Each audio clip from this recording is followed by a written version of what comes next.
Hello, hello, my love. I hope this finds you doing so well.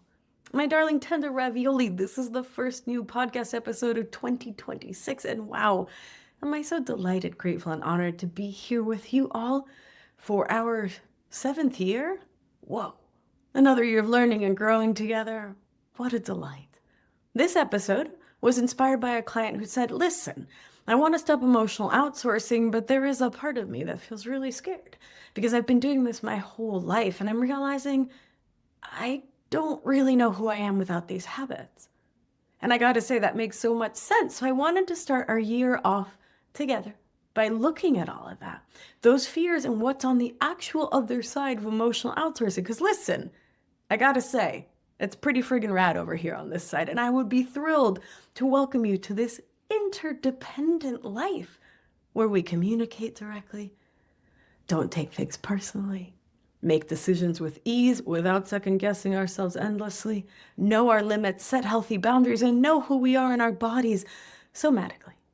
And we have to work with those scared parts first before I can help you to come on over for good and take up permanent residence on this side. So let's start with the basics. If you're new here, or if you haven't quite locked in on this term, no problem.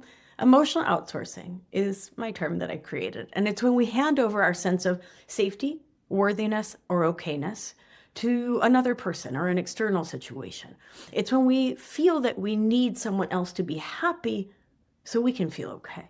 When we feel we need our boss to validate our work so we can believe we're good at our job. When we feel we need our partner to text us back immediately or sooner, or we spiral into stories about what it means. When we need the room, or feel we need the room to go quiet when we speak, or we assume we did something wrong. When we scan everyone's faces at dinner to see if they're having a good time, because if they're not, you've somehow failed as a host, as a friend, as a human. Oh my goodness. It shows up as people-pleasing, perfectionism, over-functioning, over-explaining, chronic apologizing, shape-shifting depending on who you're with, losing yourself in relationships, difficulty making decisions without consulting at least 17 people first, taking on other people's moods and emotions as if they're yours to fix. It's the exhausting work of trying to control the world, but namely how other people think and feel about you, what they do, how they feel. And because somewhere along the line you learn that your safety depended on keeping everyone else comfortable and happy and okay. Okay. And here's the thing. That learning made sense. For many of us, especially those of us socialized as women, especially those of us who grew up in chaotic or unsafe environments, with families that were super demanding or emotionally immature, emotional outsourcing was survival.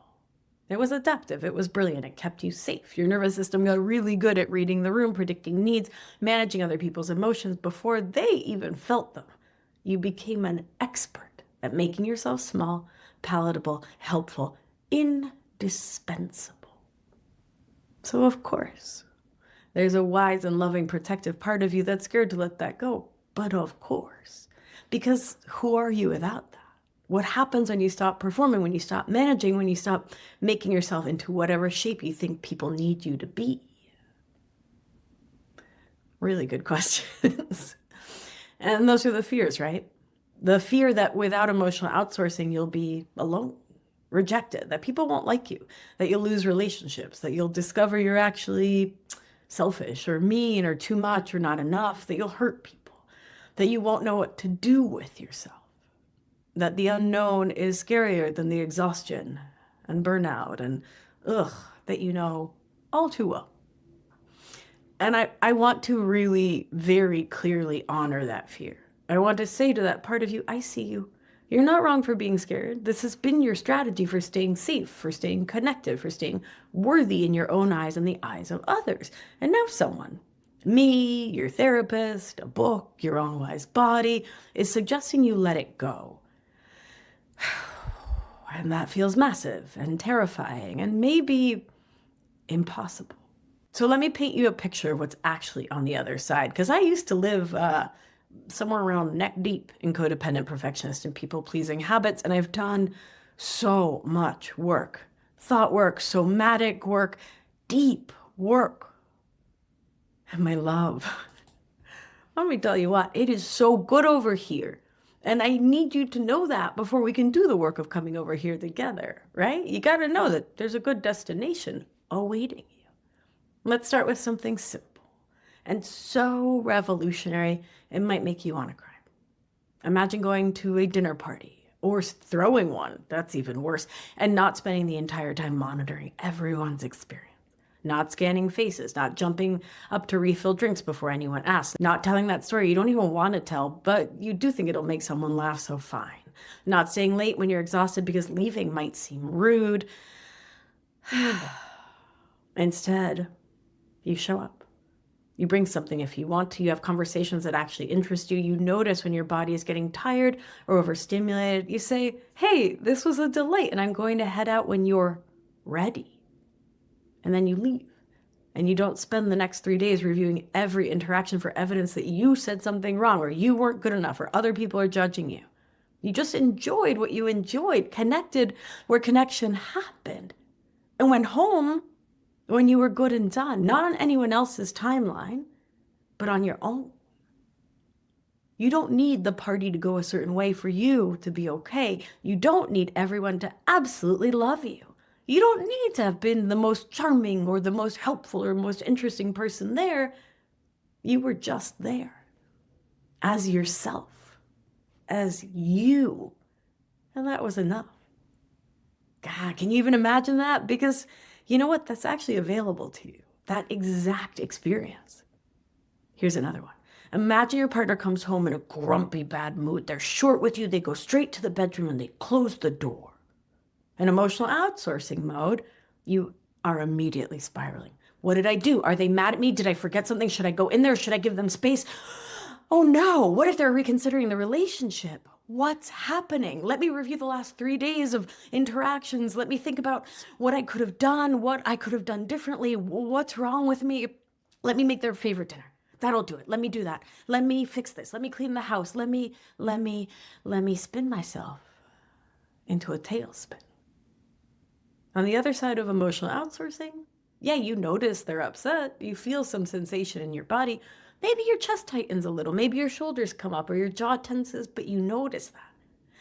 You orient your nervous system. You take a breath. You remember that their mood is not about you unless they directly tell you it is. Isn't that wild? You remember that you are not responsible for fixing their emotional state. You give them space because that's what the closed door indicates they need. Maybe later, you say, hey, you seem stressed earlier. If there's anything you want to talk about, I'm here. And if they say no, you let it be a no. You don't make their stress mean something about your worth or your relationship or your responsibility.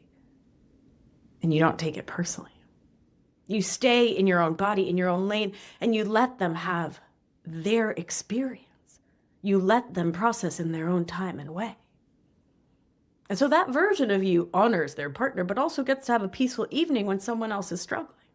That version of you doesn't lose yourself every time someone else has a feeling. You still showed up for your partner. You gave them love. You said, I'm here. You can take my hand if you want it. But you didn't light yourself on fire to try to keep them warm. Let me give you a work example, because this is where emotional outsourcing can be absolutely brutal and not enough people are talking about it.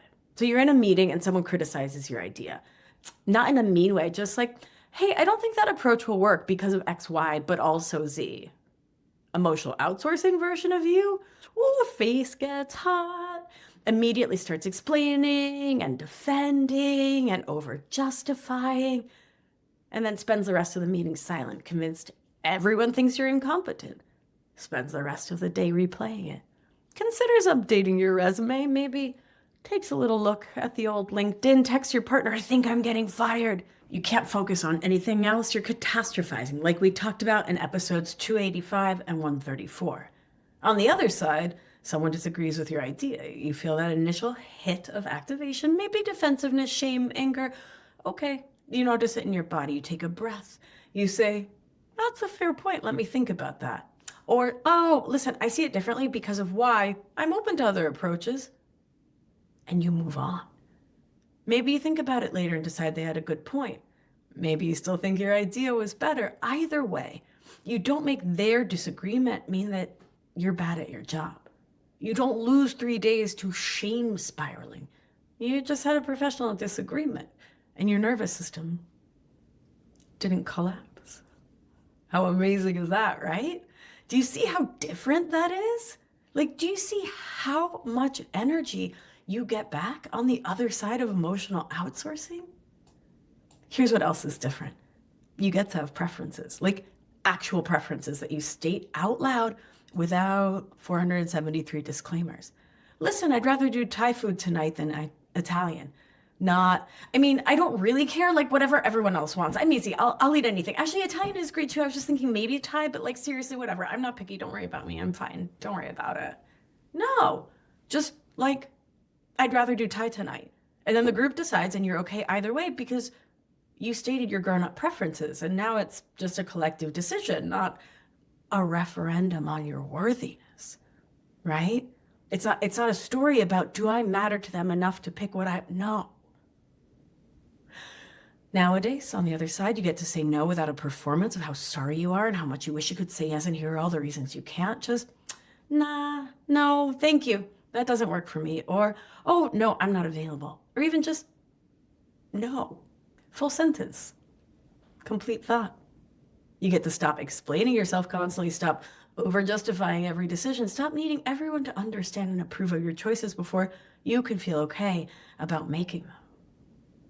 And speaking of decisions, oh my love, let me tell you about what it's like to make a decision on the other side of emotional outsourcing, because this might truly be one of the most life-changing shifts for me and I've seen this in dozens of clients in Anchored. It's amazing. Okay, so imagine you get a job offer. It's a good offer, different company, similar role, bit more money, way better commute.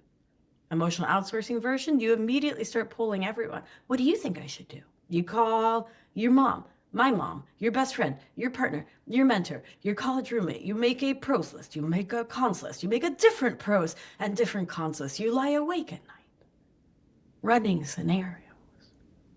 What if you take it and it's terrible? What if you don't take it and you miss out? What will people think if you leave your current job?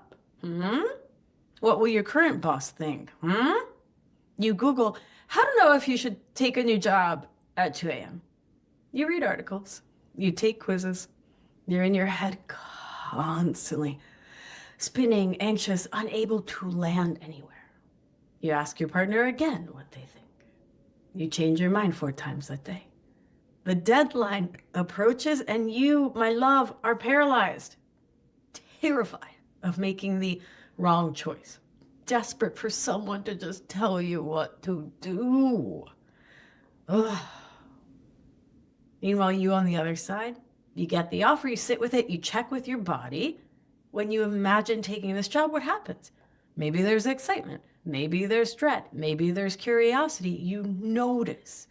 You look at the practical factors, the money, the commute, the role itself, how valued aligns it is, how it aligns with where you want to go in your career, in your life, what matters to you. You might talk to 1 or 2 people whose perspective you value, but not to get them to decide for you, but to think it out loud, because that's a normal thing that humans do. You notice what feels true for you in those conversations, and then you decide. You just decide based on what you know about yourself, what you want, what makes sense for your life right now. You accept or you decline, and then you move forward, because it's not that deep. And you don't ruminate about whether you made the right choice. You don't need everyone or anyone to validate your decision. You trust that you made the best choice you could with the information you had, and whatever happens next, you'll handle it. That's it. Decision made, done. Ease. Do you see how different that is? The emotional outsourcing version can take weeks and can drain you completely. The other version can happen in days, sometimes hours, and you get to keep all that energy for actually living your life, not ruminating, not stressing, not spinning. My beauty, you get to have boundaries, which I know is a word we throw around a lot, but here's what boundaries actually looks like. Your mom calls and starts complaining about your sister for the 40th time. Instead of staying on the phone for an hour and a half, absorbing all that negativity and trying to make her feel better while triangulating the whole situation, you say, Mom, I've got to go and I love you. And you hang up. And you don't spend the rest of the day feeling guilty about it. You just preserved your energy and your nervous system capacity because you know that being your mother's emotional dumping ground doesn't actually help her, and it definitely doesn't help you, and it doesn't help anyone's relationship with your sister. Your friend keeps asking you to help with things. Can you watch my dog? Can you pick this up for me? Can you help me move? And you've said yes 17 times in a row, not because you want to, not because you have the emotional space or the bandwidth, or you're saying yes from your full open heart. Because I believe that we should say yes and support our people from I want to, from I'm giving from my overflow and I want to support you because I love you and I love being in community. But you are still neck deep in the emotional outsourcing. So you know why you're saying yes? Because saying no feels impossible. Because it feels tied to your sense of safety, belonging, and worth. And you don't want to risk that. But now on the other side of emotional outsourcing, this time you're tired. You've got your own stuff going on, and you don't say yes from emotional outsourcing. So you say, I can't this time. And you sit with the discomfort of them maybe being disappointed, but you don't rush to explain it or make it okay or offer an alternative. You just let it be a no. And they say, okay. And the friendship continues, because actual friendships can handle no thank you. They can handle limits. They can handle boundaries. Ooh, you also get to stop shape shifting. Oh, this is a big one. You know how you're one person with your family, a different person with your work colleagues, a different person with your partner, a different person with your friend. We all code switch. But there's this exhausting sense of like, which version of me do I need to be right now? That's like not just the person in the role, but it's like you never are quite sure who the real you is because you've spent so long being whoever you thought people needed you to be. It's that. I'm talking about that. So on the other side of emotional outsourcing, you're just you. Same in all contexts. Your personality isn't a performance based on what you think will make you safest in the emotional way or most loved in each environment. But yeah, of course, you can code shift consciously, actively, and thoughtfully, right? Like you're not going to talk to your best friend and a cop in the same way. Let's just put that out there. I'm talking about something different, right? I'm talking about this energy where you can just, well, you can show up as yourself. Your values, your sense of humor, your interests, your boundaries, your limits, your you. And you let people meet and accept you there or not.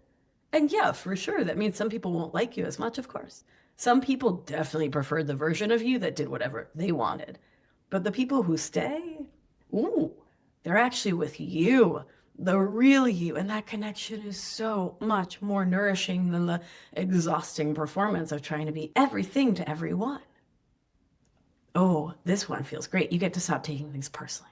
This might be the most liberating shift of all. Someone's short with you, they probably have gas. Someone doesn't text you back right away. Well, maybe they fell into a ditch. Maybe someone criticizes something you did. Well, look at them having an opinion. Someone doesn't laugh at your joke.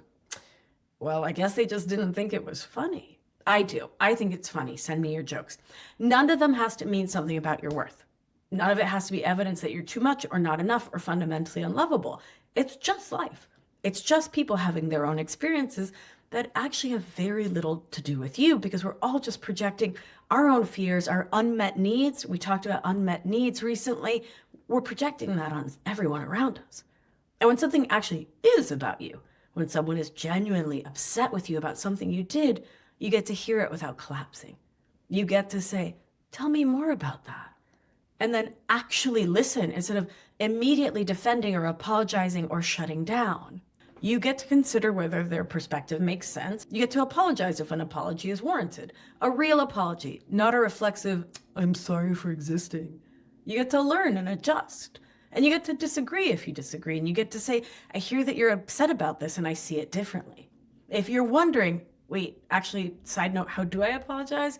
Way back in the day, but like back in the day, in 2020, episode 72, 73, 74, 75, they're all about apologies. It was like a whole mini series I did. It's really good. And I believe that it has held up. Wait, how has it been like over 5 years? Anyway, I'm reeling myself back in. But yeah, you get to apologize. I teach you how. When apology is called for, and you get to say no when not. And that's huge. All right. You also get to have hard conversations without your nervous system treating it like a life or death threat. You get to tolerate conflict. Not because conflict is fun, because it's not, but because you're not making conflict mean that the relationship is ending, right? Or that you're a terrible person. It's just two people with different perspectives trying to work something out. And you can be in your body while that happens and can feel safe enough. You can regulate yourself. You can stay present. You can show up, because it's through conflict that we create deeper and deeper relating. Here's what you get to do with your energy when you're not spending it all out of you on emotional outsourcing. You get to actually pursue things that interest you. You get to have hobbies, not because they make you impressive, but because they bring you joy. I crochet, I knit, I bake, I do all sorts of grandma activities. It's a delight. You get to rest without feeling guilty. You get to be mediocre at things. You get to try and fail and try again without it being evidence of your fundamental inadequacy. And you get to know yourself, like actually know yourself. What you like, what you don't like, what your values are, what matters to you, what you want your life to look like. Not what you think you should want. Not what would make you most lovable or successful or impressive. What you actually want. And then here's the really wild part. You get to build a life based on that. Based on who you actually are and what you actually want. Not based on keeping everyone else comfortable. Not based on meeting external expectations. Not based on proving your worth. Just based on you being you and creating a life that feels so good to be in. You get to have relationships where you're not constantly anxious, where you're not scanning for signs of abandonment, where you trust that if someone is upset with you, they'll use their words, they'll tell you, where you know that people are with you because they want to be, not because you've perfected the performance of being what they need, not because you've shapeshifted and chameleoned. You get to trust yourself, to trust that you can handle hard things, that you can tolerate disappointment, yours and other people's, that you can make mistakes and survive them, that you can be imperfect and still be worthy of love and belonging, that you don't have to have it all figured out, that you're allowed to be in process. My beauty, you get to live in your body instead of in your head running scenarios and trying to predict and control everyone else's reactions. You get to feel your feelings instead of just managing everyone else's. You get to be present instead of performing. And look, I'm not saying it's all sunshine and puppy dog tails and ease over here. There are still very hard things. You're still going to have conflict. You're still going to disappoint people sometimes. You're still going to make mistakes. You're still going to suffer from foot and mouth disease. It's dangerous. You're still going to have relationships end. But here's the difference. You're not doing it alone. You're not emotionally outsourcing, but you're also not isolated. You're interdependent. You're connected to yourself first, and from that place of internal security, you're able to connect with others in a way that's genuine and sustainable. You have people you can be real with, people who can handle your actual feelings, people who don't need you to be fine all the time, people who you don't have to perform for, people who want your realness. And you get to be that person for others too, which feels so amazing. Someone who can witness their struggle without trying to fix it, someone who can let them have their own experience, someone who trusts them to figure out their own stuff and can hold loving, caring space while they do it. You get to communicate directly. I'm hurt by what you said. I need some alone time. I'd like to talk about this. I disagree. I'm struggling. I'd love a hug. I'd love your support. Just clear, direct communication instead of hoping people will read your mind or pick up on your hints or just know what you need. You get to ask for what you need, not manipulate people into giving it to you, not drop hints, not get resentful when they don't guess correctly. Just ask. Can you listen while I talk this out? Again, I need a hug. I need you to handle dinner tonight. I need to vent for 5 minutes. Then I'll be done. Give me about 5, maybe 6 minutes. Yeah? Does that work? And listen, sometimes people will say no, and you'll be totally okay. Because their no doesn't mean you're too much, or your needs are unreasonable, or you effed up. It just means they're not available for that right now. And you can ask someone else, or meet that need another way, or sit with the disappointment and move through it. You get to stop managing everyone's perception of you. Oh, this is huge. You get to stop curating your life for external consumption. Stop crafting the perfect response. Stop trying to control the narrative. Stop worrying about whether you came across the right way. People think what they think. You can't control it. And trying to control it is exhausting and ultimately futile. So you just get to be yourself and let people make of that what they will. Some people will get you. Some won't. Some people will love you and think you're hilarious. Some won't. And all of that is okay, because your worth isn't determined by unanimous approval. Here's what a day in your life might look like on this side. You wake up and check in with yourself. How am I feeling? What do I need today? Not what does my to-do list need? What do I, the human mammal, need? Maybe it's movement, maybe it's stillness, maybe it's mindfulness, maybe it's meditation, maybe it's connection, maybe it's solitude. You orient to yourself first. You go through your day and things happen. Someone's annoyed with you, for example. So you notice the activation in your body, you breathe, you remember this is their experience and you don't have to fix it. Someone asks you to do something. You check in with yourself. Do I want to do this? You feel into your body. Do I have capacity for this? Maybe you take it a step further. Does this align with my values and my priorities? How full is my cup? You say yes or no based on all of that, not based on what will make you most likable. You have a hard conversation. You stay present in your body. You feel the discomfort, and you don't make the discomfort mean something's wrong. You communicate clearly. You listen. You hold your boundary. You survive it. The relationship gets even deeper for it. You notice you're getting tired or overwhelmed. Instead of pushing through, you rest. You take a break. You do something regulating. Maybe it's a walk. Maybe it's lying on the floor, lifting some weights, calling a friend. You tend to yourself the way you would tend to someone you love, because you remember you're a taller toddler. You need to treat yourself gently. You end your day and you're not replaying every interaction. You're not anxious about tomorrow. You're not running through all the ways you might have messed up or all the ways you need to be better. You're just tired in a good way. You did what you did. You were who you were today, and that's enough. You don't need to second guess it. So that's the other side, my love. That's what's available to you. And I know the scared part of you is thinking, but what if I can't do this? What if I try and fail? What if I lose everyone? What if I'm actually selfish and terrible and this just makes it worse? What if I don't know how? And to that part, I want to say, you don't have to know how yet. You don't have to be perfect at this. You don't have to get it all right. This is a practice. This is a process. This is something you learn gradually with support, with lots of attempts and adjustments and coming back to center, coming back to your body over and over and over again. My beauty, my sweet squash blossom, you're not going to wake up tomorrow and suddenly be completely free of emotional outsourcing. That's not how nervous system work happens. But you can start to notice it. You can start to notice yourself in the pattern. You can start to practice wee little moments of coming back to yourself.